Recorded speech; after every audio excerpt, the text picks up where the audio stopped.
My friends, welcome, welcome, welcome. I'm so glad you are here.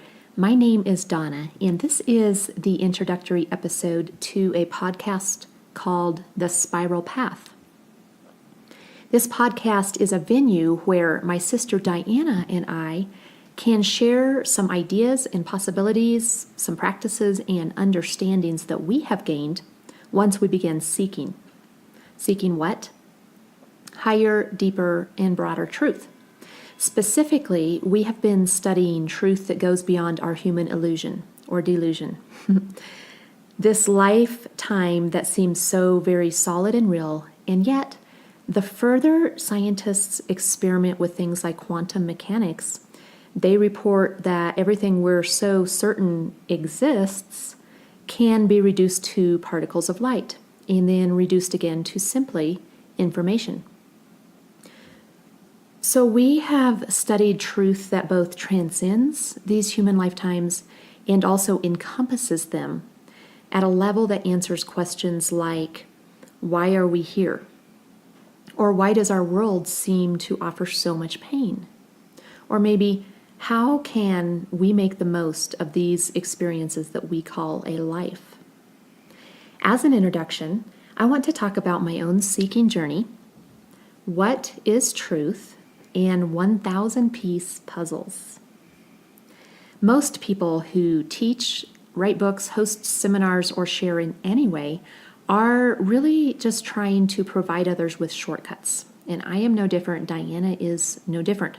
All that we share is so that others can learn from our learnings and experiences instead of repeating the same footwork. This is how evolution speeds up, yes? I was born into a very complete set of beliefs. At first, they were my parents' beliefs, and then other beliefs tagged on to those from the white conservative culture that I lived in, from the very fundamentalist Christian churches that we attended when I was young, and the slightly more liberal churches we attended as I got older. The Christian schools that I grew up in offered me their specific beliefs in every subject of my education. My friends and teachers in high school and college and up into young adulthood even all shared their similar beliefs with, at the most, a somewhat different slant than mine had. So as an adult, I ended up with very, very specific beliefs about everything, from mothering and marriage to God, politics, morals, even what humanity's history has been and why we're all here and where we're all going. Now, I had at times questioned many of these beliefs because of things I had experienced along the way and because the logic lined up less and less as I got older. Eventually, I came to realize the incredible shame and fear beneath the systems I had grown up in, and I made a conscious choice to drop most of the beliefs I had and to begin seeking. I became very determined to find truth, even though it made me uncomfortable, even though everyone that I had known thought I was maybe crazy or a sinner, because their beliefs were enough for them and comfortable for them or true for them. But mine weren't any of those things for me, not anymore. My seeking felt crazy. I literally had no reference points, so I just began to learn things that I didn't know and experience new people and places and even ways of being until I gained different understandings. I didn't just automatically believe anyone else's beliefs anymore, and I slowly discovered that I have this internal filter that guides me, this sort of compass that helps me feel my way into energetic truths or ideas that are love-based versus those that are not. That first 3 years of my seeking felt like I was adrift in a tiny little boat on a vast, endless ocean, and there was no shore, nowhere to land, nowhere to anchor, and I didn't even know what direction to go in or what I might find out there, if anything. I only knew where I had come from. And although I looked back from time to time, I never turned back. It has been quite a long journey and is still ongoing, and I have been blessed and given so much, shown wondrous things, and experienced great, great beauty. I want to share a quote from one of my favorite books, Emmanuel's books. This is Emmanuel's book 3. Each of you holds, secluded within you somewhere, that holy moment when the time clock of the soul's journey says, now it's time to reverse direction and head for home. End quote. For me, this sums up that moment when I decided to reverse my direction and to head towards home. So what is truth? Truth is a word that I have used a few times already and will probably use again. So I think it's important that we put some definitions around it. Now, if you and I were to sit down around my kitchen table and were to each of us share what our definition of truth was, I think that it might be a little different. I think that if we sat down with 7 people around the kitchen table, we might end up with 7 slightly or even very different definitions of truth. Is truth what we are told by someone that we respect or love? Is it what the majority of people decide on as truth? Or what ancient history tells us? Is it what we experience with our senses? And does believing something make it true? The thing that I have found about truth is that it is relative. It's subjective. It is slippery and malleable, and I don't particularly like this. I would prefer concrete, same thing is true for everybody truths. Maybe it is my religious upbringing that wants a safe certainty or an inarguable black and white. But here is the maddening and beautiful part of truth. I can say something is true, and you might agree, but then more times than not, we can turn that upside down and discover that the exact opposite is also true. We call this a paradox, when 2 opposite things are both equally true. And paradox is part of truth because truth has to accommodate free will. Free will is a foundational, universal, what I would call a God law. So then I went to the English Language Dictionary to see how that defines truth. And I found that in all the ones I looked at, there were 3 primary ways that truth was defined. The first says, in accordance with facts or reality, which to me is kind of our experience as told by our senses, somewhat of an individualized truth maybe, or a truth that is a matter of perception. The second definition says authenticity or unhidden things, which might be being as genuine as possible, and also brings up the question, perhaps, does truth change or evolve as we do then? The third definition said fidelity to an original or standard, a fact or belief that is agreed upon or accepted as true, which would point to if a collective decides that something is true, then according to this definition, that makes it so. When talking about truth, the subject of open minds and closed minds might come up. See, once we decide that something is true, we are taught to turn that into a belief. And beliefs keep us from seeing anything other as truth. As a species, we are not very good at letting each unique individual have their own unique truths. We kind of turn it into an ugly game of who's right and who's wrong. And in doing this, we forego so much beauty in life, so much connection and growth, just so that we can be right and stay unmovable in our beliefs that sometimes we've even lost the original truths of.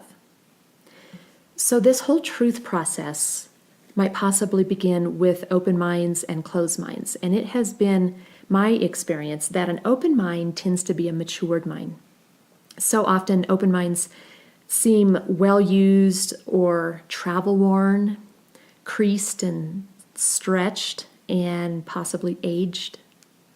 These minds have learned a thing or two, usually the hard way. And this in no way has to do with human ages either. I have met 10-year-olds with closed minds and 10-year-olds with open minds. I've met teenagers and young adults and 50-year-olds with both closed minds or open minds. I've met 80-year-olds and 90-year-olds with closed minds and with open minds. It is a state of mind that could also be described as aware or unaware, or maybe asleep or awake. The closed mind would then be the inexperienced or the immature mind. And I'm not knocking closed minds. We have all experienced it. Some of us longer and perhaps narrower than others. The closed mind is still learning at that level, and it needs the comfort of the familiar and the well-defined or the concrete still. William Ralph Inge says, "The fruit of the tree of knowledge always drives man from some paradise or other." So when I use this word truth, I am holding space for all of this. Especially though I have in mind the paradoxical nature of truth. From the perspective of those who have maybe heard us ramble on about our latest and greatest learnings, I have got a lot to share, and Diana has a lot to share. And yet, I feel like a college freshman. You remember that day of fall semester after you've settled into a full schedule of classes, that day that you're sort of longing for high school, because you were certain you knew everything then. And now you actually see the breathtaking amount of knowledge that humanity has been amassing for millennia. And you realize you have a very limited amount of time to ingest this. And you're supposed to appreciate learning a thimbleful of what is actually out there. Yes, that is how I feel more days than not. Beyond humanity's knowledge is a cosmos of beings and realities and endless, endless creation. So these concepts and possibilities that Diane and I are going to share have come to us like a 1,000-piece puzzle. My mother-in-law, who is passed on now, introduced me to mega puzzles, those with 1,000 or 1,500 or even more pieces. She loved putting puzzles together with the grandchildren or even by herself, and there seemed to always be one in progress at her house. So I'd get sucked into it, of course, because it's very satisfying to watch a gorgeous nature scene or maybe a nostalgic vignette appear as I found the next right piece. My seeking has felt like that, only I haven't had a big picture to go by, and what has appeared and is appearing is a lovely surprise. So as I get pieces of information, I try them and test them to see if they fit, if they match the rest of the picture.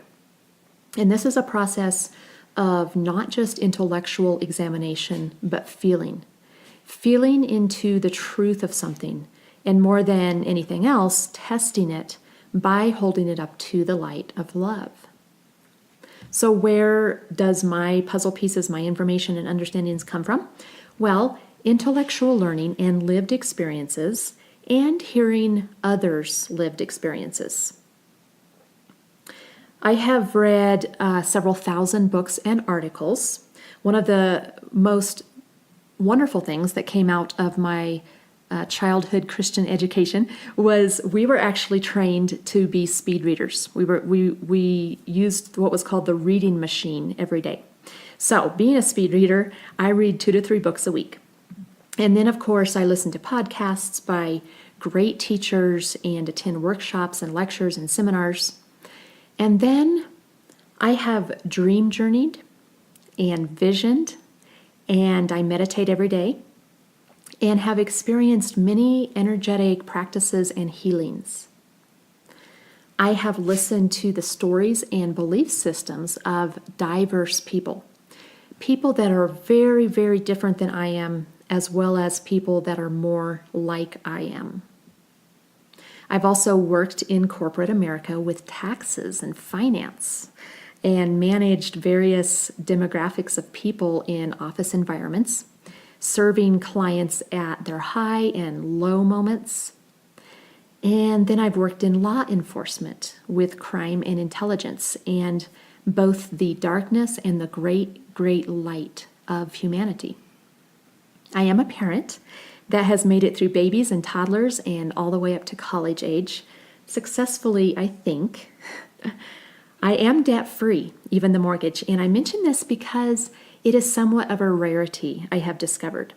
And we are debt-free not because we have at any time in life gotten big paychecks, but because I am married to a man who fervently believes in managing money well, in the peace that that can bring. I have been married to the same man over 2 decades, and let's see, what else? I have taken teen groups of teenagers to other countries on evangelical missions trips. So although I no longer participate in Christianity or any other religion, the experiences that came out of this specifically, traveling with teenagers and going to other countries, are still so very valuable today. I have studied other religions, and I have life coached homeless people. And wow, what a treasure that was. That served to bring up beliefs that I held that I didn't even realize I had. To bring up to the surface ideologies that needed examining and then either getting rid of completely or very much restructuring, overhauling them, replacing them with better, more compassionate ideologies and belief systems. I have recovered from a traumatic childhood, and I am fairly psychic, as are an increasing percentage of humanity. Looking back, I think seeing and hearing and feeling things that very few seemed to at the time actually introduced many of my initial questions.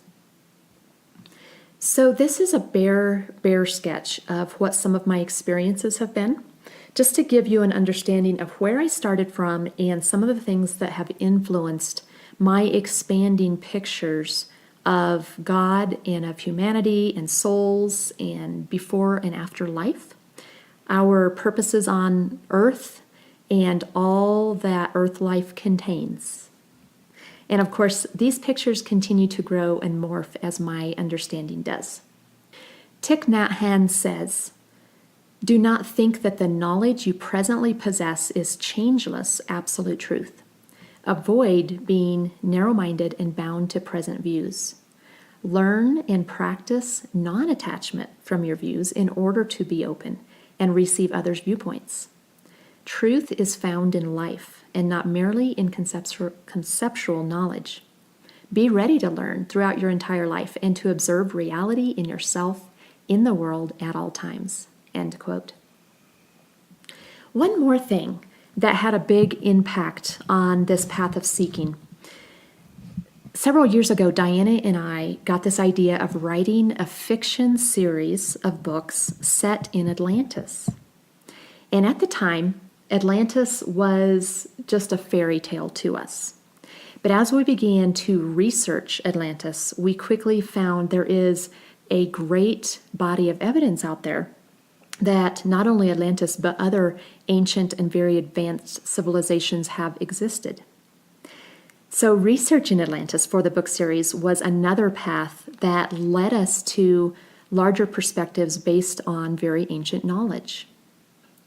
And when our extremely diverse sources or experiences offered the same information and stories and conclusions, that is when we incorporated it as a piece to the puzzle. So, we have collected and organized and discerned and connected puzzle pieces, and we will explain the pictures that have emerged, but we are not the source of them. Information comes through us. Information comes through me, but this should not be confused as coming from me. I do take full responsibility for what I allow to come through me, and it is filtered through the highest vibration of love. However, much that is offered I do allow to fall away because it is based on something other than love and free will, or because it just doesn't agree with any of the other information that has come. To give you an idea of some of the many great and beloved teachers that I have had, Dolores Cannon and her thousands of clients, the Raw Law of One books, Elizabeth Lesser, Richard Rohr, Julia Cameron, Anthony DeMillo, Rob Bell, Marina Michaels, Colonel James Churchward, the Buddha, Elizabeth Gilbert, Kyle Cease, Jose, Lena, and Anna Stevens, Tara Brock, Jesus, Brene Brown, Thich Nhat Hanh, Debbie Ford, the Dalai Lama, the Pope, and many others. I'm going to stop there. We will cite in specific subject matter, of course, the quotes and the ideas and where they came from if we know the original source. Diana will speak about some of the same subjects that I do because she has additional information or a different way of explaining, and some topics we will present together. With each topic, we will offer a basic understanding or an overview, and then we will create additional episodes based on the questions that you ask. At the end of each episode, we will provide additional resources for you to study deeper into the subject if you want to. Please, please, please be free to take what you need and leave the rest. We are simply offering these concepts and possibilities freely as a gift of gratitude for all that has been given to us. In closing, I want to share this quote from Socrates. Socrates says this about seeking and truth. Most people, including ourselves, live in a world of relative ignorance. We are even comfortable with that ignorance because it is all that we know. When we first start facing truth, the process may be frightening, and many people run back to their old lives. But if you continue to seek truth, you will eventually be able to handle it better. In fact, you want more. It's true that many people around you now may think you are strange or even a danger to society, but you don't care. Once you've tasted the truth, you won't ever want to go back to being ignorant. End quote. We invite you to connect with us via our website. Our author website is ddadair.com. That's ddadair.com. And you can go there to ask your questions or request additional topics. You can also learn more about our Atlantis book series and sign up if you are at all interested to get an email notification when we release those books. We plan to publish the complete trilogy this year, spring of this year in 2018, which is very, very exciting. Thank you for your time. Blessings on you, blessings on your day.